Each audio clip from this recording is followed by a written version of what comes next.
तो मंदिरों में मुस्लिमों को प्रवेश न दिया जाए, क्यों दिया जाए?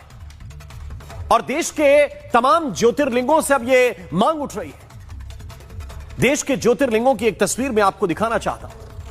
यह बात केदारनाथ से उठी, यह बात गंगोत्री यमुनोत्री से उठी, यह बात हरिद्वार से उठी, यह बात बद्रीनाथ से उठी, अब त्र्यंबकेश्वर से भी बात उठ रही है, बैद्यनाथ धाम में भी बात की जा रही है, नागेश्वर में भी बात की जा रही है, और उज्जैन में भी गैर हिंदुओं के प्रवेश पर प्रतिबंध की मांग की गई है।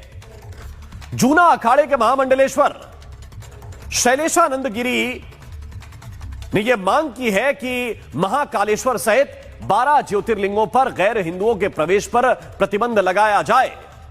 न केवल ज्योतिर्लिंग बल्कि सभी शक्तिपीठों पर गैर हिंदुओं का प्रवेश प्रतिबंधित हो। विश्व हिंदू परिषद का कहना है कि हिंदू तीर्थों पर लव जिहाद के लिए मुस्लिम जाते हैं और जिनको अगर आना भी है तो वो आए, लेकिन अपना धर्म बदल कर आए।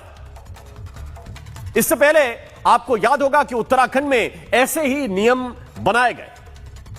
गंगोत्री धाम हो, बद्रीनाथ धाम हो, केदारनाथ धाम हो, वहां की समिति ने यह पहले ही तय कर लिया है कि मंदिर परिसर के अंदर गैर हिंदुओं को प्रवेश नहीं दिया जाएगा। गंगोत्री के आसपास सबसे कड़े नियम लागू होंगे।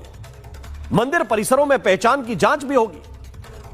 बद्रीनाथ के आसपास जांच की जाएगी।